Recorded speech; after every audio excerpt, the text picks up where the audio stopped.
بسم اللہ الرحمن الرحیم۔ سامعین عزیز وقار، رحمت الرحمن چینل میں خوش آمدید۔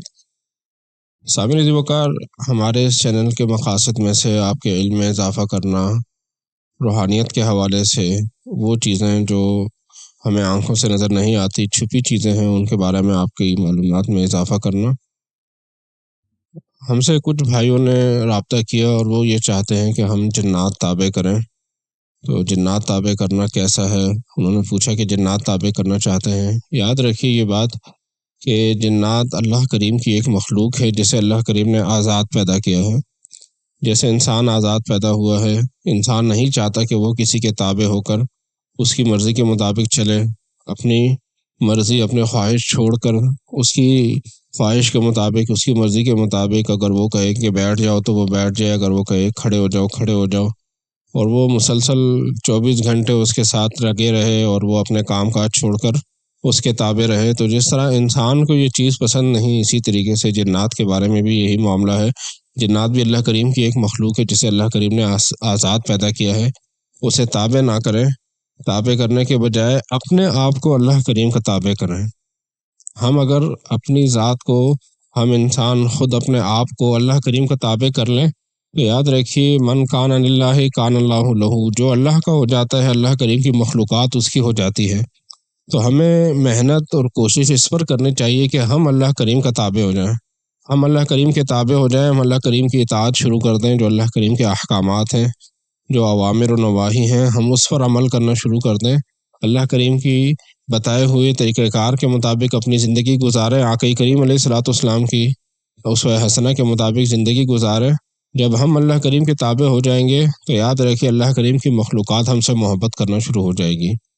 آپ جس گھر میں رہتے ہیں جنات وہاں رہتے ہیں۔ آپ اگر کسی ادارے میں پڑھاتے ہیں، آپ کہیں جاب کرتے ہیں، تو تقریباً دنیا میں ہر جگہ پر جنات موجود ہیں، ہر جگہ پہ جنات ہوتے ہیں۔ تو اگر آپ کا اخلاق اچھا ہے، آپ کا کردار اچھا ہے، آپ ایک اچھے انسان بن گئے، آپ ایک مفید انسان بن گئے، تو یہ مخلوق آپ سے محبت کرے گی، آپ کے ساتھ تعلق بنائے گی، آپ کے قریب آئے گی۔ وہ تعلق آپ کا بہت اچھا ہوگا جو محبت کی وجہ سے ہو، جو اطاعت الہی کی وجہ سے ہو، جو نیکیوں کی وجہ سے ہو، وہ تعلق بڑا مضبوط ہوتا ہے۔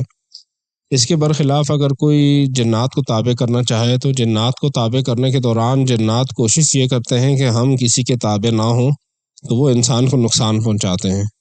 بہت سے لوگ جنات کو تابع کرنے کے دوران ان سے غلطیاں ہو جاتی ہیں، شرائط کا خیال نہیں رکھتے، قواعد و ضوابط کا خیال نہیں رکھتے، تو فائدے کے بجائے ان کو الٹا نقصان ہو جاتا ہے، دماغ ان کا خراب ہو جاتا ہے، خدا نخواستہ جان کو بھی خطرہ ہو سکتا ہے۔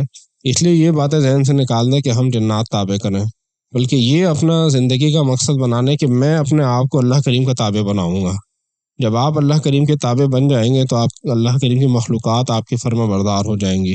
تو ہمیں کوشش اپنی ذات پہ کرنی ہے، ہم نے محنت اپنی ذات پہ کرنی ہے کہ ہم اللہ کریم کا تابع بن جائیں۔ جنات اللہ کریم کی آزاد مخلوق ہے، آپ ان کو چھوڑ دیں، ان کو آپ چھوڑ دیں، آپ اپنے آپ کو اللہ کریم کا تابع کریں گے تو یہ مخلوق خود آپ کے پاس آئے گی۔ تو مشورہ یہ ہے کہ یہ بات ذہن سے نکال دیں کہ اللہ کریم کے کلام کے ذریعے سے، وظائف کے ذریعے سے جنات کو تابع کریں، بلکہ جتنا ٹائم جنات کو تابع کرنے میں لگائیں گے، جتنی محنت وہاں کریں گے، اتنی محنت اپنی ذات پہ کریں۔ اللہ کریم کا ذکر کریں، قرآن مجید کی تلاوت کریں، نیک اعمال کریں کہ میں اللہ کریم کا فرما بردار بن جاؤں۔ تو یہ اصل مقصود ہے، یہ وہ چیز ہے کہ جس سے انسان کو نقصان بھی نہیں پہنچتا اور یہ مخلوقات اس کی ساتھی بھی بن جاتی ہیں۔ عام سی مثال ہے کہ آپ معاشرے میں کسی کو زور زبردستی سے اپنا تابع بنا لیتے ہیں، تو وہ ظاہری طور پر آپ کی طاقت، آپ کی پاور کی وجہ سے اگر وہ آپ کے تابع ہو بھی جاتا ہے تو یہ اس وقت تک ہوگا جب تک آپ پاور میں ہوں گے۔ جیسے ہی وہ آپ کی پاور سے نکلے گا، آپ کی پاور کم ہوتی ہے تو وہ آپ کو نقصان پہنچائے گا، اپنا بدلہ لے گا۔ تو یہی معاملہ جنات کا بھی ہوتا ہے کہ جیسے ہی وہ عامل کمزور پڑتا ہے تو جنات اس سے اپنا بدلہ لیتے ہیں۔ تو کوشش یہ کریں کہ جو اصل چیز ہے کہ وہ اطاعت الہی ہے، اللہ کریم کی اطاعت ہے، نیک اعمال ہے، اس کی طرف آئیں۔ اس کی وجہ سے یہ مخلوق آپ کی دوست ہو جائے گی۔ جیسے انسانوں میں سے آپ کے ساتھ کوئی دوست ہو جائے، آپ کا ساتھی بن جائے، آپ کا دوست بن جائے، تو پھر وہ آپ کا ہر اہم جگہ پر، ہر ضرورت کی جگہ پر آپ کے ساتھ کھڑا ہوگا، آپ کے ساتھ بھاگ دوڑ کرے گا، آپ کی مدد کرے گا، وہ دل سے آپ کے ساتھ کھڑا ہوگا، آپ کی مدد کرے گا۔ تو یہ معاملہ بہتر ہے اس بات سے کہ انسان کسی کو زور زبردستی سے اپنا تابع بنائے۔ تو جب انسان اللہ کریم کا تابع بن جائے گا تو یہ مخلوق اس کی دوست بن جائیں گی، تو پھر اس کو وہ فوائد وہی ملیں گے جو تابع کرنے کے بعد ملتے ہیں۔ تو تابع کرنے کے بجائے اپنے آپ کو اللہ کریم کا تابع کر دیں تاکہ یہ مخلوقات آپ کی ساتھی بن جائیں، آپ سے دوستی کریں، پھر آپ کو بھی وہی فوائد ملیں گے۔ تو سب سے بہترین کام وہ اللہ کریم کی ذات کی، اللہ کریم کے آقا کریم علیہ الصلوۃ والسلام کے احکامات کی پیروی ہے۔ اللہ کریم کے احکامات، آقا کریم علیہ الصلوۃ والسلام کے احکامات کی پیروی کریں، اور جب آپ اللہ کریم کے تابع بن جائیں گے تو مخلوقات بھی آپ کے تابع ہو جائیں گے۔